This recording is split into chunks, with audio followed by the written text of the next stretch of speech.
Right then, welcome to the BT Sports studio, where today we have a special press conference. As you may have seen last week, the news, it went all over social media. Queensbury have signed this man to my left, Moses Itauma. Of course, Karol Itauma, already a member of the roster, 18 years old with a youth career that you will not see very often. People were very, very excited to see that he's turned pro at just 18 years old. And what a year you had leading up to it, Moses. At youth level, he's won gold at the World Championships, European, and manager Francis Warren. I'll start with you to give him a bit of hype. A bit of hype, my heart required. But I mean, obviously it's an absolute, privilege to be managing Moses and Karol. But we've started with Moses. Obviously, he's had a fantastic year, which is the pinnacle of what has been a great amateur career. I think he finished on 24 fights. He's had 5 knockout wins in his last 7 amateur fights. So it's been quite tough on him, as an amateur to get fights. And actually, it's proven quite similar in the pro rank. Everyone knows about this guy, and he's going to set the world on fire. He's going to make his debut on the 28th of January. On the same card as Karol, who's fighting to fight for his first title, to fight for WBC International. And it's the start of a very, very exciting journey. He's set himself quite a high target, but I'll let him. I'll let Moses tell the world what his ambition is. And all I can say is that it's very impressive that this young man has got such high hopes for himself and high ambitions. There's no, he's not putting any obstacles in his way. He's very focused on what he wants to do in this sport, and with the support of Queensbury, Dad, George, my brother, and myself as manager. Obviously, he's got a great team with Dan Willich and there's guys around him, and his brother supports him passionately. I know that we had a good chat on Friday about some of his backstory. Karol's been instrumental in getting him boxing. But he's got an ambition, and hopefully, I know we're the team to be behind him to hopefully fulfil it. So Moses, you only turned 18 2 weeks ago, 29th of December. This must all have been a bit of a whirlwind for you this last year or so. Yeah, 100%. So obviously I came off not boxing for 2 years because of obviously COVID, and then having the most amount of fights I've ever had in a year. It's just been crazy, and then obviously with this new signing, it makes it even better. Francis mentioned there, you sometimes had a bit of trouble getting fights on the amateurs. Yeah, 100%. And you're expecting that to be the same in the pros? No, obviously in the amateurs, you kind of get told you're boxing 2 days before you're boxing. Obviously it's going to be a bit different with the pros because you get to have a camp and you get told a couple of weeks before. But yeah, no, hopefully the pro game ain't as unbusy as the amateur game. Well, yeah, I think Francis alluded to it there. Big plans for this year, right? How many fights are you intending to have? Around 8. 8 fights a year. Is that realistic, Francis? We're obviously, Moses has set himself a target. We've agreed that 8 fights is the magic number for this year, and it's about making sure that we're matching properly, matching correctly. It's the oldest adage of boxing: right fights at the right time, and I'm going to say it every time and time again, because it's such a true statement. There's no slip-ups, everything's calculated, everything's targeted towards a long-term ambition. But yeah, he wants to stay busy, and 8 fights this year, I'm sure we can do it. Moses, were you always targeting the pros as soon as possible? No, not really. I never really, when I was younger, I never had no goals and ambitions to become a European gold medalist or amateur world champion. Or even now, in a pro game, I want to contact the pros. I never really had that ambition for that, because I was just coming down my local gym St Mary's just to have a crack. It was nice fun being around the boys. It was we used to come up training 2 hours before training actually started. And then I just started getting good at it, and then just all of this just came. Yeah, just started getting good. A bit of an understatement, I think. Karol, when did you notice that Moses was becoming pretty special? It was crazy because obviously I think he started at 9. Started boxing at 9, and then he kind of started training, had the first few fights, and won the nationals. And I think like that's when it kind of started firing up. But I remember in his first fight back at 57 kilos. He literally, I was running, and he's done double that. But even at his first fight, you saw that the movement, you saw the changing angles and stuff like that. Like people don't change angles in the first fight; they just stand there throwing punches. But he's always changing angles and punch variation and stuff like that. So literally from the first fight, you saw that there was something there. Did you, as the wily old veteran on stage at 22 years old, did you have to put an arm around him and kind of lead him in the right direction? You're saying he didn't really realise how good he was. No, I don't like to use the term lead because I believe he's his own individual. He's creating his own path. He's got his own goals, ambitions, his own stuff in his head. So I wouldn't say lead him, but if there was a word I could use, it'd probably be something like guide or helping with something. He knows that I'm always there if he needs to get advice or something, because as an amateur I kind of went through the whole process that he did, the internationals, the Youth Olympics and all that stuff, that scene. And now as a pro, it's like I'm a step ahead, but I don't mean that in a negative way or something like that, but I mean it in a way where I can kind of show him or tell him about the process of it all, because it's a lot easier when you kind of know what the process is. Moses, how much of an influence do you think your brother's had on you? Oh, 100%. He's been a big influence. Like, he's the one that got me into boxing in the first place, and over COVID, he's the one that made me stay in boxing as well. What's that? What were you lazy during COVID? Yeah, very lazy. He actually, I was just on the PlayStation and Unforgivable, who would do that, right? and he told me, go out, do your runs, do some push-ups, just do like anything. Like you ain't gonna do the most, but just do anything. And then he kept me in boxing, and he's definitely been a big influence. Without him, I definitely would not be here. And seeing how well the start of Karol's pro career has gone, 9 wins, 7 knockouts, fighting for first pro title on the 28th as well, WBC International. Seeing that, does that kind of inspire you to think, okay, this is what I want these kind of names? Yeah, 100%. Me and him were in the same boat. We both got the same scenario, so he can do his thing. Like obviously he won Youth Olympic goals as an amateur, and now he's going on to the pros, and like I'm just trying to follow that. Like. Big night for the family as well. I don't think you've ever boxed on the same card before, Never. have you? What a time to do it. It's our whole boxing career with boxing, we've never boxed on the same night, let alone the same place. So it's going to be a huge night for us both. Obviously his debut, my first title fight, and it's one to remember for sure. You're still older brother though, so you get the better space in the change room, don't you? I don't even know what that's No, but like, we're me and him with boxing, and let alone sparring on the same day, it was difficult, but having a fight, whereas my pro debut and his first title fight, as big as that is, like, I can't ask for anything more. But it's crazy because I spoke to Dev earlier about it, and with them two things comes emotions. Like when he boxes, I get a little something, and then when I box, it's feelings. But to have them both on the same night, it's gonna be something new. But obviously, not the first for sure. Francis, signing Moses, there was so much talk in the boxing world about him before he turned pro. I think if you go on YouTube and search his name, you'll find a few devastating knockouts. And people were so excited to see that he'd been signed.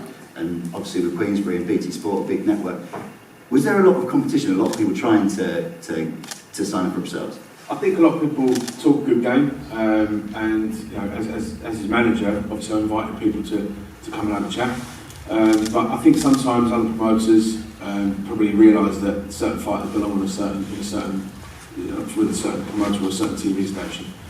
I think that Queensbury are going to do a job for Moses that I don't think anybody else could, and that is guiding him through the ranks. And we're going to get to that record in a minute, and get to a certain point where he's going to be challenging for certain titles at a certain time. I think that Queensbury, I think it's the only place for him to have been, and made a terrific offer. And without blowing my own trumpet, I think the relationship Karol and I have had with so far in his career, I think Moses obviously seen that and thought, I'd like to get on that act.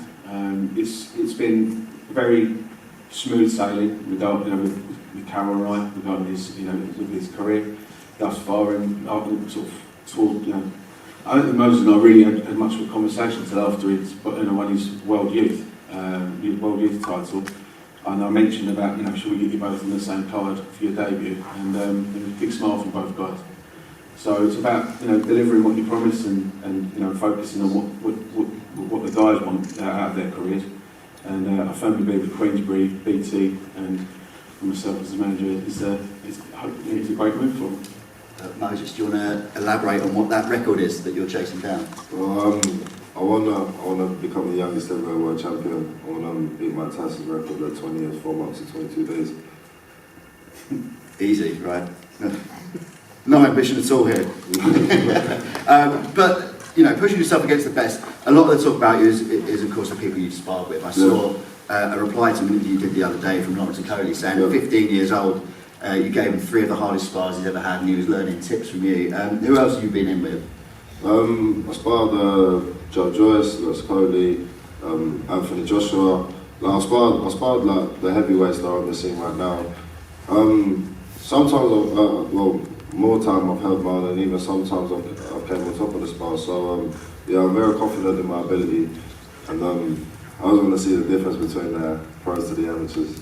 Humble as well. That's what I've heard, there's a lot different to that.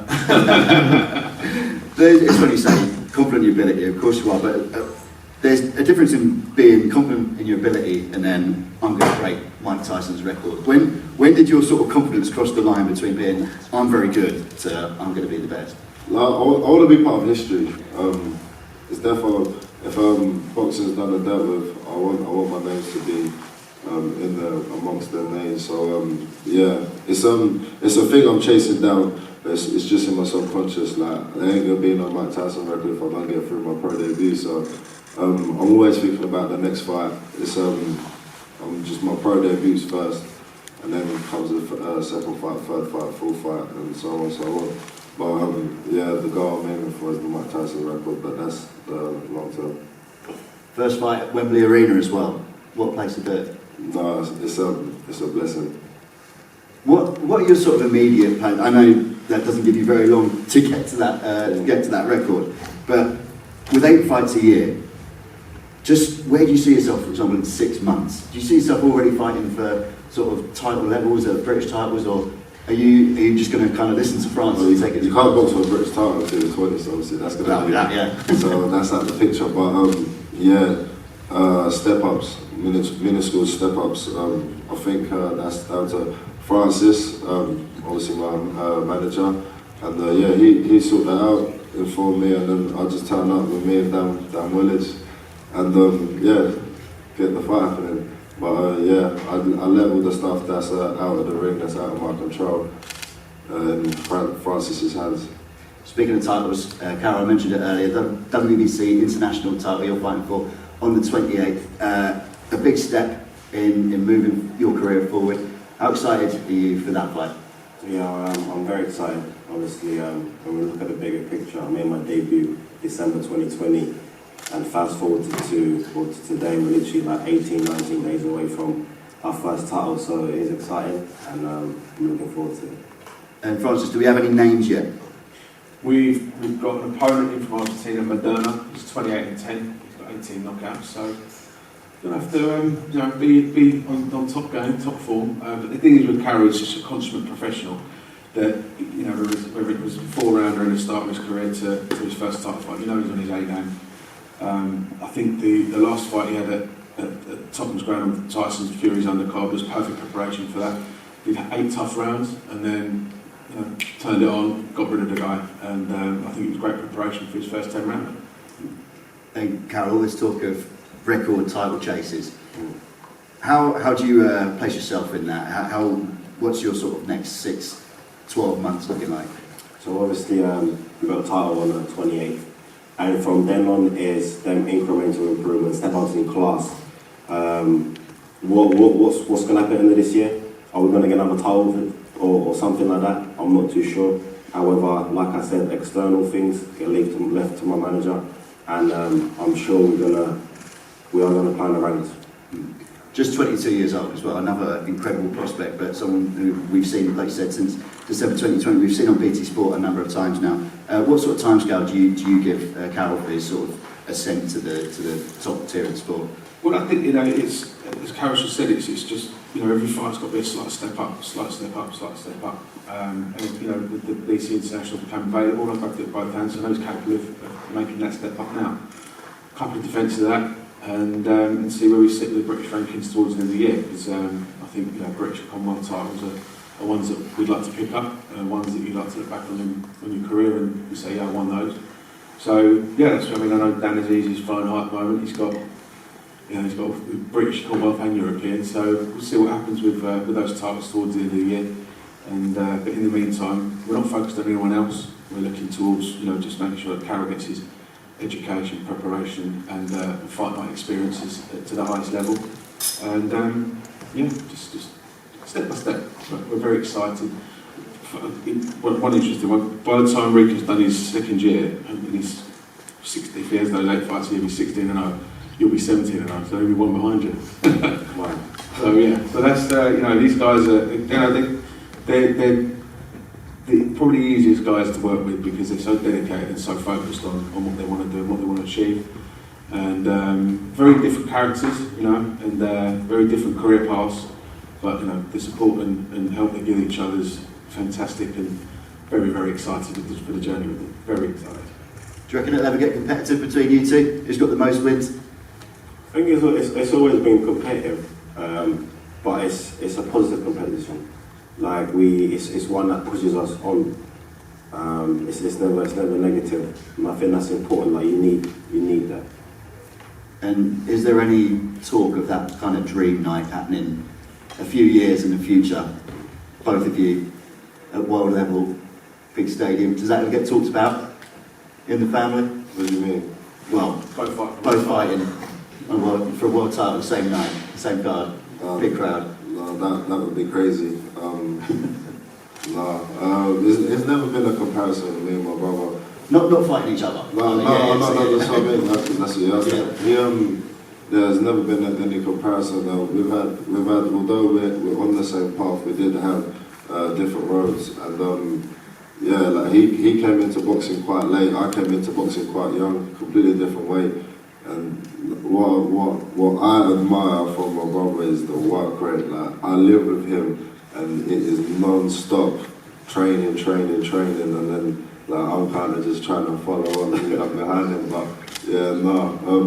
I think it's good because every time I'm feeling lazy, there's been so many mornings where he's woke me up, we're going for a run, and then I'm just like, not allow it, and then he's got me out of bed going running. So it's definitely a healthy relationship between me and my brother, and can't wait to see what the future holds. But leading on to career, like trying to answer your question is we haven't spoken about it, but it's like things like this. So for example, it just happened. We just got to stay in our own path, stay in our own lanes, keep our head down, keep work, and then like 28, we're both on the same night. Down the line for sure we will. We're boxing for titles on the same card and headlining. Amazing. Well, there you go. I know there's lots of press and media who want to speak to you both today, but the first special night for these two is the 28th of January on the undercard of Artur Beterbiev versus Anthony Yarde. There are tickets starting from £50 on AXS.com and Ticketmaster, and of course that's going to be available for all subscribers of BT Sport. Thank you.